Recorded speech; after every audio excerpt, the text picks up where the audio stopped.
হাওড়াগামী যত সব বাস আছে যে দেখছেন দাঁড়িয়ে আছে, এইখানে নামাবে। নামালে এই বাঁ দিকে একটা টিকিট কাউন্টার আছে, এই যে টিকিট অ্যাভেলেবেল হ্যাঁ, এই যে দেখতে পাচ্ছেন, এখান থেকে টিকিট কাটতে পারেন। এটা অথেন্টিক গভর্নমেন্টের পারমিশন, কিন্তু একটাই ব্যাপার, এখানে এই পার টিকিটের উপর 2 টাকা না 3 টাকা একটু বেশি নেই। তারপরে আপনারা সাবওয়ে ধরবেন। এই হচ্ছে সাবওয়ে দিয়ে ঢুকলেন, ঢুকে সামনে কাউন্টার আছে, সেটা আপনাদের দেখাচ্ছি। এই সামনেই দেখতে পাচ্ছেন লেখা আছে এখানে টিকিট কাউন্টার। 10টা মতন কাউন্টার আছে, 10খানা কাউন্টার আছে, কিন্তু আমি এখান থেকে টিকিট কাটি না, যেহেতু ভিড় হয় বলে। আমি চলে যাই বাঁ দিকে, এই যে উপরে ওঠার জায়গা দেখছেন, এইটা দিয়ে উপরে উঠবো। উঠে চলুন আপনাদের দেখাবো কোথা থেকে আমি টিকিট কাটি, কাটলে একটুখানি তাড়াতাড়ি হয় বা ফাঁকা হয়। সিঁড়ি দিয়ে উপরে উঠছি, উঠে এই যে ঠিক উঠেই বাঁ দিকে আসবেন আপনারা।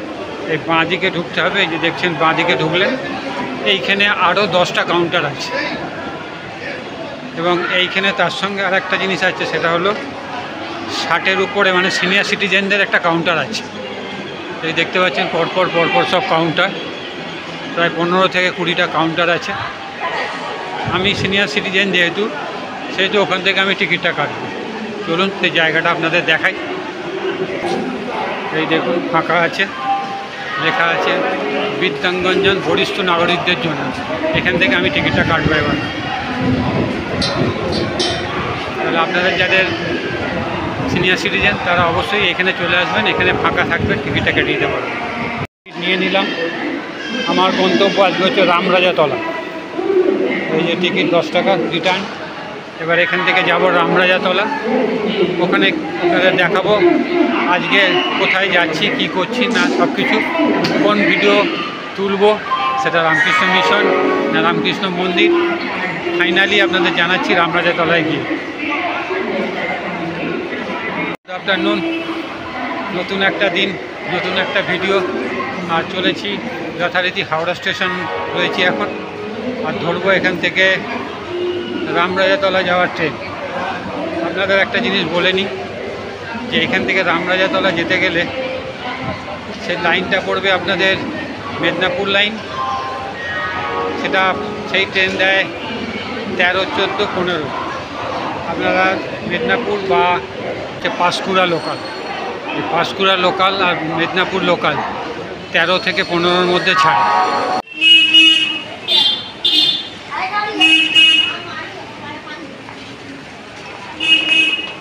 রামরাজাতলা যাব, প্রথমে পড়বে টিকিয়াপাড়া, তারপরে পড়বে দাসনগর, তারপরে আসবে রামরাজাতলা। এই আমতা লোকাল ঢুকছে, এই আমতা লোকাল ধরে এখন যাব রামরাজাতলা। এই যে ট্রেন ঢুকে গেল, এই ট্রেন ধরে 2টো স্টপেজ পরে রামরাজাতলায় যাব। এই রামরাজাতলায় নামলাম, এবারে কীভাবে যাবে সেটা বলছি আপনাদের। এই হচ্ছে রামরাজাতলা স্টেশন। এর দুদিকে 2টো লেভেল ক্রসিং, বাঁ দিকে একটা আর ডান দিকে একটা। আমরা ডান দিকে লেভেল ক্রসিং দিয়ে যাব। 4 নম্বর প্ল্যাটফর্মে নামাবে আপনাদেরকে, আপনারা 2 নম্বর প্ল্যাটফর্মে লেভেল ক্রসিং পার হবে, তারপরে বলছি কোথায় যাব। আচ্ছা, দেখে ওই জায়গাটায় কী বলে, আড়ুপাড়া মিলন সংঘ, মিলন সংঘের একটু আগে, মানে যারাই আসবে তাদেরকে বুক করে যেতে হবে, আর 4 জন হলে সুবিধা হবে। 3 জন হলেও চলে যাওয়া যাবে, 20 টাকা করে ভাড়া, না হলে 50 টাকা দিয়ে যেতে হবে। এই হচ্ছে শ্রী শ্রী রামকৃষ্ণ মন্দির। কি পাড়া আছে, আডুপাড়া, জিআইসি কলোনি, হাওড়া। তো এই হচ্ছে রামকৃষ্ণ মন্দির, আর এই হচ্ছে ঢোকার রাস্তা। আসতে এখানে অনেকটা কষ্ট হয়েছে, কারণ অনেকেই বলতে পারছিল না, অনেক কষ্টে খুঁজে খুঁজে বার করেছি। এই রাস্তা দিয়ে ঢুকেছি, ঢুকে এসে বাঁ দিকে টার্ন নিয়ে এই রাস্তাটা, এবারে ভিতরে যাব, চলুন। ট্রেন যাচ্ছে দেখতে পাচ্ছেন, ট্রেন লাইনেই ধারেই কিন্তু এই মন্দির, কিন্তু আসতে সময় লাগবে। চলুন এবার ভিতরে যাই। এটা দিয়েই মনে হচ্ছে মন্দিরে যাওয়ার রাস্তা, দেখি। এই হচ্ছে লেখা আছে রামকৃষ্ণ মন্দির। ট্রেনের আওয়াজ পাচ্ছেন, সবসময় ট্রেন চলেছে। ট্রেন লাইনের গায়ে হলে কি হবে, কিন্তু এটা আসতে হয় অনেকটা ঘুরে। সেই সম্বন্ধে আপনাদের ডিটেলস বলে দেবো, কারণ আমাকে অনেকটা কষ্ট করে খুঁজে এখানে আসতে হয়েছে। এই হচ্ছে রামকৃষ্ণ মন্দির। এই ট্রেন যাচ্ছে, দেখুন, দেখতে পাচ্ছেন ট্রেন যাচ্ছে। চল, রাস্তা হচ্ছে এই দিক দিয়ে। এখন আমি যাওয়ার সময় আপনাদের দেখাবো রাস্তাটা কোন দিক দিয়ে, রাস্তাটা বুঝতে পারছি না। রামকৃষ্ণ মন্দিরের পথ, এই যে লেখা আছে, এইটা হচ্ছে মন্দিরের পথ। এইটা দিয়ে এসে এই হচ্ছে মন্দির, এই হচ্ছে মন্দিরের গেট। এখান দিয়ে ঢুকতে হবে। যেহেতু এটা বেলুড় মঠের সঙ্গেও যুক্ত নয়, এটা আলাদা একটা। এটা 36 বছর আগে এই মন্দিরটা তৈরি করেছিলেন, তার নাম এখানে আছে। আপনাদের সমস্ত ডিটেলস বলবো, তবে আগে যে ঢোকার রাস্তাটা আপনাদের দেখালাম। আমি ঢুকেছিলাম উল্টো দিক দিয়ে, পিছন দিক দিয়ে, সেটা নয়, এইটা হচ্ছে ঢোকার রাস্তা। এবার চলুন ভিতরে ঢুকি। ভিতরে ঢুকেই হচ্ছে সামনেই হচ্ছে শ্রী শ্রী রামকৃষ্ণ মন্দির। খুব সুন্দর একটা মন্দির, দেখতেই পাচ্ছেন, দেখলেই ভালো লেগে যাবে। আর ঠাকুর মা স্বামীজি যেখানে আসেন সেই জায়গা ভালো লাগবে না, হতে পারে না। এই হচ্ছে সেই মন্দিরে ঢোকার মুখেই। এবারে আর একটু ভিতরে ঢুকে দেখাই আপনাদের কোথায় কি আছে না আছে।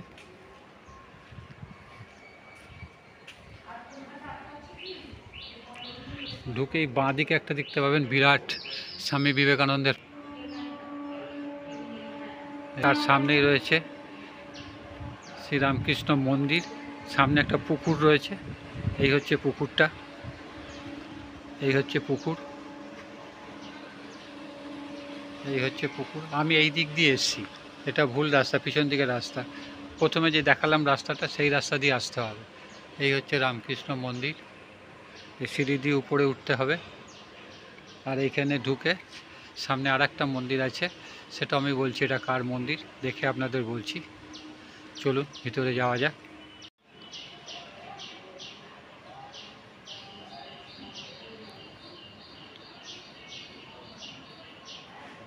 এটা হচ্ছে করণীয় পরম পূজ্যপাত স্বামী ভূতেশানন্দ মহারাজের দ্বাদশ অধ্যক্ষ রামকৃষ্ণ মঠ মিশন মন্দিরের শুভ পদার্পণ 30/11/84। প্রতিষ্ঠাতা হচ্ছে শ্রী মদন মোহন দে, শ্রীমতী অরুণা দে, 1390 সালে। আর এদিকে হচ্ছে স্বামী ভূতেশানন্দ মহারাজের মূর্তি আর তার মন্দির। চলুন এবার ওনাকে আগে দেখাই, তারপরে ভিতরে ঢুকবো।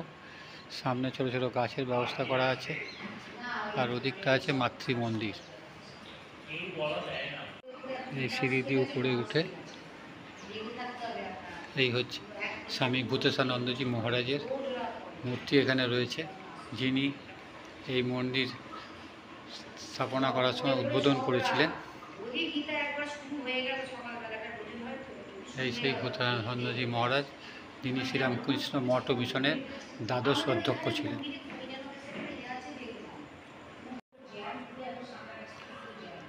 সামনে যে জায়গাটা দেখছেন, ওখানে জুতো রাখার জায়গা। আর এখানে হচ্ছে ভূতেশানন্দজি মহারাজের, স্বামী ভূতেশানন্দজি মহারাজের মূর্তি রয়েছে, যিনি এই মন্দিরের শুভ পদার্পণ করেছিলেন, মানে উদ্বোধন করেছিলেন। এদিকে স্বামী বিবেকানন্দ, ওদিকে হচ্ছে মেন গেট, দেখতে পারবেন। সবাইকেই বলছি আসবেন এখানে। কোথায় কোথায় যে রামকৃষ্ণ মঠ মিশনের শাখা রয়েছে, যদিও এটা বেলুড় মঠের অধীনে নয়, কিন্তু তবুও বলবো যারা ঠাকুর মা স্বামীজির ভাবাদর্শে বিশ্বাসী, তারা যেখানেই মন্দির থাকুক না কেন ছুটে আসি আমরা। আর আমরা তুলে ধরার জন্যই আরপিজি ব্লগ আছে। এবং সবাইকে বলবো আসতে একটু অসুবিধা হবে, কিন্তু যেহেতু আমি প্রথমে এসেছি, ঠিক মতন অ্যাড্রেস পাইনি, সেই জন্য আমার কষ্ট হয়েছে। আপনারা যদি আসেন অবশ্যই অ্যাড্রেস পুরো দেওয়া থাকবে, আপনারা দেখুন আর আসুন এখানে, অবশ্যই একবার ঘুরে যাবেন, ভালো লাগবে।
নমস্কার, নমস্কার।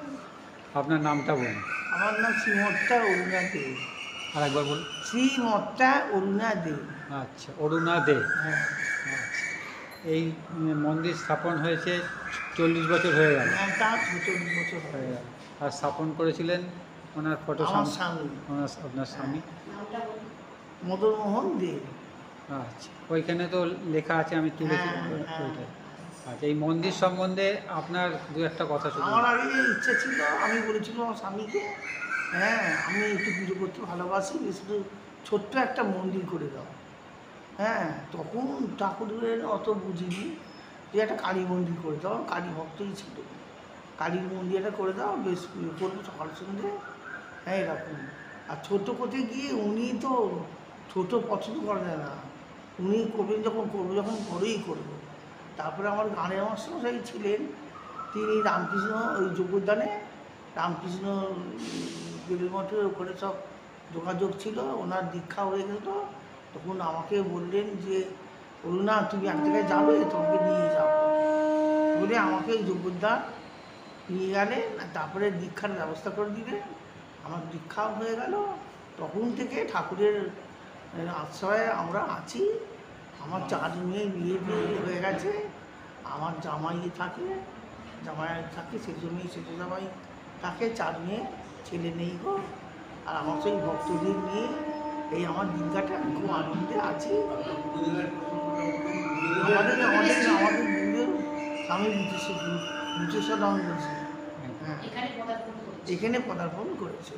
আচ্ছা, আর এখানে কি কি অনুষ্ঠান হয় সারা বছরে, মানে মা হ্যাঁ, ঠাকুর? এখানে মহারাজের সব পাঠ হয়, ওই স্বামী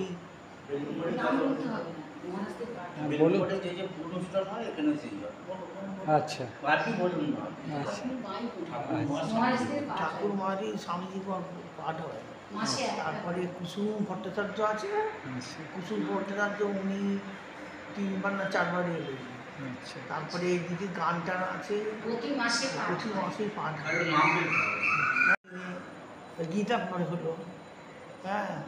আর সকাল সন্ধেবেলায় সকাল সন্ধ্যে আরতি হবে। এবার কটার সময়? এই 6:30 আরতি হবে। কটা থেকে খোলা থাকে? ওই 4টের সময় সকালে খোলা থাকে না? সকালে খোলা হবে না। কটা থেকে কটা? আমি সেটাই বলছি, কেউ যদি আসে এখানে সকাল 6টা থেকে 11টা, আর সন্ধেবেলায় বিকেলবেলা 4টে থেকে 7টা পর্যন্ত। 7টা 8টা 7টা। গান টান হয় সব। আচ্ছা, ভজন টজন এটা হয়। প্রত্যেক দিনই হয়? প্রতিদিনই ভজন হয়, কথামৃত পাঠ হয়। আচ্ছা, হ্যাঁ, তারপরে আমাদের অনেক সব ভক্তরা আসে এখন এই গরমকাল বলে বেশি একটু কম আসছে আসছে না। সবাই। সব বয়সও হয়ে যাচ্ছে তিনটে দিন। হ্যাঁ আসবে আরতির পরে আরতির সময়টা বার করে তোমরা টুকটুক টুকটুক করে সব আসবে। আপনার গানও তো শুনলাম, হ্যাঁ আমি সুন্দর গান করেন। তো আমাকে আমার স্বামী আগে ওই বলুন না আমার মাস্টার হয় গানের মাস্টার হয় হুম, আমি গান শেখাতে। আচ্ছা ওনার খুব গানের ঝোঁক ওদের আগে আমি রবীন্দ্রসঙ্গীত সব রকমই গান করছি। তারপরে আমার মাস্টারই বললো তুমি একটা দিক বেছে নাও আর কোন দিকটা বাঁচবে। আমি কিন্তু ভর্তি দিকই বাঁচি, আমি গাইতে চাই মানে শুনতে চাই কিন্তু বলে তখন খুব গালি শ্যামাসঙ্গীত করতো মাস্টারই শেখাতে আমি শ্যামাসঙ্গীত দিদি মুখোপাধ্যায় এই দিদি দেওয়া যায় কলকাতায় বাড়ি রবীন্দ্রসঙ্গীত দিদি মুখোপাধ্যায় আরেকজন আছে এই মানে জাজ আমার তার কাছে শিখতেন তিনি আসতেন আচ্ছা আমার খুব ভালোবাসতেন। তারপরে তো মহারাজ আসতেন আগে আগে প্রচুর মহারাজ আসতেন বেলুর মঠের মহারাজ বেলুর মঠের মহারাজরাই প্রতিষ্ঠা মানে করে গেছেন। মন্দিরও প্রতিষ্ঠা আর করেছেন, আমাদের মূর্তিও গুরুদেব প্রতিষ্ঠা- আচ্ছা, এটা কি বেলুর মঠের আন্ডারে নয় তো? না, বাইরে। এটা আপনারাই সব কিছু করেন এটা? আমরা আচ্ছা। ইচ্ছা আছে কিন্তু বেলুর মঠ বলছি যে আমরা কত বলুন, বেলুড়মঠ এখনো নিচ্ছে না। বেলুর এখন নিচ্ছে না। আচ্ছা ঠিক আছে। আর এটা মানে প্রত্যেক দিনই খোলা থাকে, সকালবেলায় খোলা থাকে, সন্ধেবেলায় আরতি হয়, আর 3টে অনুষ্ঠান হয় মা ঠাকুরমা আর স্বামীজি। মন্দির প্রতিষ্ঠার দিনও হয়। মন্দির প্রতিষ্ঠার দিনেও হয়। আচ্ছা, তখন সবাই এখানে আসেন? হ্যাঁ, ভক্তরা আসেন সবাই। আর কেউ যদি এসে এখানে ভোগ প্রসাদ পেতে যায় ওই অনুষ্ঠানের ওই দিনে দিনে, আসলে ওই দিনে। ভোগ প্রসাদ পাবে। ওই দিনে ঠিক আছে, ধন্যবাদ আপনাদেরকে। এখন আমরা একটু সীমিত করে দিয়েছি হ্যাঁ, কেন লোকজন নেই। মানে এটা মানে চালানো একটুখানি অসুবিধা, অসুবিধা অর্থক দিক থেকে সেরকম ম্যান পাওয়ারটা ম্যান পাওয়ারটা কেন ভক্তরা কেউ আসে। ভক্তরা আসে সব বয়স্ক। বয়স্ক। আর দেখুন এখন দেখছি যত দিন যাচ্ছে ইয়াং জেনারেশনটা এদিকে আসছে না। একদম ঠিক কথা বলেছেন। যা সেই পুরাতন যারা আছে তারাই আসছে। ইয়াং জেনারেশনের কি হলো হ্যাঁ, আরতিটা আমি তুলব না। মুশকিল হচ্ছে কি প্রচুর মানুষ কিন্তু জানতে চায় আমাদের কাছে যে কোথায় কোথায় নতুন নতুন রামকৃষ্ণ মন্দির আশ্রম কোথায় কোথায় আছে। তো এইটা আমি খুঁজে বার করতে আমার একটু কষ্ট হয়েছে, কারণ হ্যাঁ, কারণ কি এখানে এসে কেউ বলতে পারছিল না। স্টেশনে পার হয়ে আমি যখন এসেছি 4-5 জনকে, মন্দির মগনকে বললেই হবে। হ্যাঁ রামকৃষ্ণ মন্দির মগন যে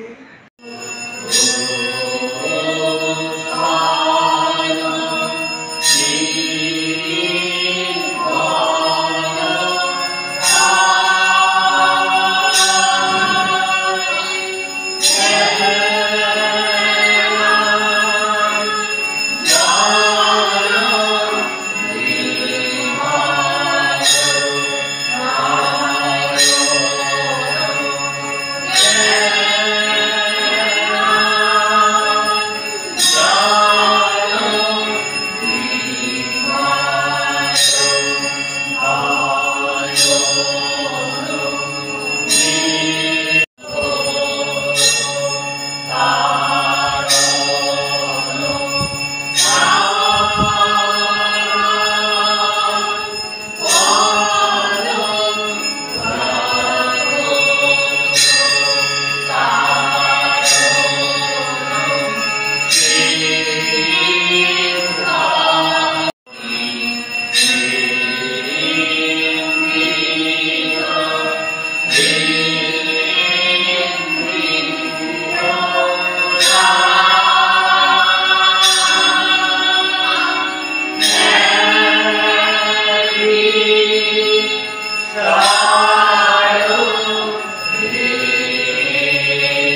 রামকৃষ্ণ প্রথামৃত তৃতীয় পরিচ্ছেদ পূজ্য কথা। নিদ্রা যাইবেন, বনুমার বাড়ি হইতে ফিরিতে অনেক রাত হইয়া গিয়াছে, রাত 11:30 হইল। ঠাকুর বলিতেছেন, যোগিন একটু পায়ে হাতটা বুলিয়ে দাও তো। কাছে মণি বসিয়া আছেন, যোগিন পায়ে হাত বুলাইয়া দিতেছেন। এমন সময় ঠাকুর বলিতেছেন, আমার খিদে পেয়েছে, একটু সুজি খাবো। ব্রাহ্মণী সঙ্গে সঙ্গে এখানেও আসিয়াছেন। ব্রাহ্মণীর ভাইটি বেশ বায়া তবলা বাজাইতে পারেন। ঠাকুর ব্রাহ্মণীকে আবার দেখিয়া বলিতেছেন, এবার নরেন্দ্র এলে কি আর কোনো গাইয়ে লোক এলে ওর ভাইকে ডেকে আনলেই হবে। ঠাকুর একটু সুজি খাইলেন। ক্রমে যোগিন ইত্যাদি ভক্তেরা ঘর হইতে চলিয়া গেলেন। মণি ঠাকুরের পায়ে হাত বুলাইয়া দিতেছেন। ঠাকুর তাহার সহিত কথা কইতেছেন। শ্রী রামকৃষ্ণ, আহা, এদের মানে ব্রাহ্মণীদের কি আহ্লাদ! মণি, কি আশ্চর্য! যীশু খ্রিস্টের সময় ঠিক এই রকম হয়েছিল। তারাও দুটি মেয়ে মানুষ ভক্ত, দুই ভগ্নী, মার্থা আর মেরি। শ্রীরামকৃষ্ণ উৎসুক হইয়া, তাদের গল্প কি বলতো? মনে ভক্ত সঙ্গে ঠিক এই রকম করে গিয়েছিলেন। একজন ভগ্নী, তাকে দেখে ভাব উল্লাসে পরিপূর্ণ হয়েছিল, যেমন গৌড়ের গানে আছে, ডুবল নয়ন ফিরে না এলো, গৌর রূপ সাগরে সাঁতার ভুলে ব্যস্ত হয়ে যিশুর কাছে নালিশ করলে, প্রভু দেখুন দেখি দিদির কি অন্যায়, উনি এখানে একলা চুপ করে বসে আছেন আর আমি একলা এই সব উদ্যোগ করছি। তখন যিশু বললেন, তোমার দিদি ধন্য, কেননা মানুষ জীবনের যা প্রয়োজন অর্থাৎ ঈশ্বরকে ভালোবাসা, প্রেম, তা ওর হয়েছে। শ্রীরামকৃষ্ণ, আচ্ছা, তোমার এসব দেখে কি বোধ হয়? মণি, আমার বোধ হয় তিনজনেই এক বস্তু, যীশু খ্রিস্ট, চৈতন্যদেব আর আপনি এক ব্যক্তি। শ্রীরামকৃষ্ণ, এক এক এক বই কি, তিনি ঈশ্বর। দেখছো না যেন এর ওপর কেমন করে রয়েছে? এই বলিয়া ঠাকুর নিজের শরীরের ওপর অঙ্গুলি নির্দেশ করিলেন, যেন বলছেন ঈশ্বর তারই শরীর ধারণ করে অবতীর্ণ হয়েই রয়েছেন। মণি, সেদিন আপনি এই অবতীর্ণ হওয়ার ব্যাপারটি বেশ বুঝিয়ে দিয়েছিলেন। শ্রীরামকৃষ্ণ, কি বলে দেখি? মণি, যেন দিক দিগন্তব্যাপী মাঠ পড়ে রয়েছে, ধুধু করছে, সম্মুখে পাঁচিল রয়েছে। পাঁচিল রয়েছে বলে আমি দেখতে পাচ্ছি, সেই পাঁচিলে কেবল একটি গোল ফাঁক, সেই ফাঁক দিয়ে অনন্ত মাঠের খানিকটা দেখা যায়। শ্রীরামকৃষ্ণ, বলো দেখি সে ফাঁকটি কি? মণি, সে ফাঁকটি আপনি, আপনার ভিতর দিয়ে সব দেখা যায়, সেই দিক দিগন্তব্যাপী মাঠ দেখা যায়। শ্রীরামকৃষ্ণ অতিশয় সন্তুষ্ট মণির গা চাপড়াতে লাগলেন আর বললেন, তুমি যে ওইটি বুঝে ফেলেছ, বেশ হয়েছে। মণি, ওইটি সত্য কিনা? পূর্ণ ব্রহ্ম হয়ে ওইটুকুর ভেতর কেমন করে থাকেন, ওইটি বোঝা যায় না। শ্রীরামকৃষ্ণ, তারে কেউ চিনলে নারে, সে ফিরছে জীবের ঘরে ঘরে। মণি, আর আপনি বলেছিলেন যিশুর কথা। শ্রীরামকৃষ্ণ, কি কি? মণি, যদু মল্লিকের বাগানে যিশুর ছবি দেখে ভাব সমাধি হয়েছিল। আপনি দেখেছিলেন যে যিশুর মূর্তি ছবি থেকে এসে আপনার ভেতর মিশে গেল। ঠাকুর কিয়ৎকাল চুপ করিয়া আছেন, তারপর আবার মণিকে বলিতেছেন, এই যে গলায় এইটি হয়েছে, ওর হয়তো মানে আছে। সব লোকের কাছে পাছে হালকামি করি, না হলে যেখানে সেখানে নাচা গাওয়া তো হয়ে যেত। ঠাকুর দ্বিজোর কথা কইতেছেন, বলিতেছেন, দ্বিজ এলো না? মণি, বলেছিলাম আসতে, আজ আসবার কথা ছিল কিন্তু এলো না, বলতে পারিনি। শ্রীরামকৃষ্ণ, তার খুব অনুরাগ। আচ্ছা, ও এখানকার একটা কেউ হবে, অর্থাৎ সাঙ্গপাঙ্গদের মধ্যে একজন হবে না মণি? আগে হ্যাঁ, তাই হবে, তা না হলে এত অনুরাগ। মণি মশারির ভিতর গিয়া ঠাকুরকে বাতাস করিতেছেন। ঠাকুর একটু পাশ ফেরার পর আবার কথা কইতেছেন। মানুষের ভিতর তিনি অবতীর্ণ হইয়া লীলা করেন, এই কথা হইতেছে। শ্রীরামকৃষ্ণ, তোমার ওই ঘর, আমার আগে রূপ দর্শন হতো না, এখন অবস্থা গিয়াছে, এখনো দেখছো না আবার রূপ কম পড়ছে। মণি, লীলার মধ্যে নরলীলা বেশ ভালো লাগে। শ্রীরামকৃষ্ণ, তাহলেই হলো, আর আমাকে দেখছো? ঠাকুর শ্রীরামকৃষ্ণ কি বলিতেছেন যে আমার ভেতর ঈশ্বর নবরূপে অবতীর্ণ হইয়া লীলা করতেছে। ও ভক্তার কম্পাস দীপ্ত বিক্রম বৈ বিশাবতারং পরমেশ বিদ্যম তং রামকৃষ্ণং শিরসা নমাম।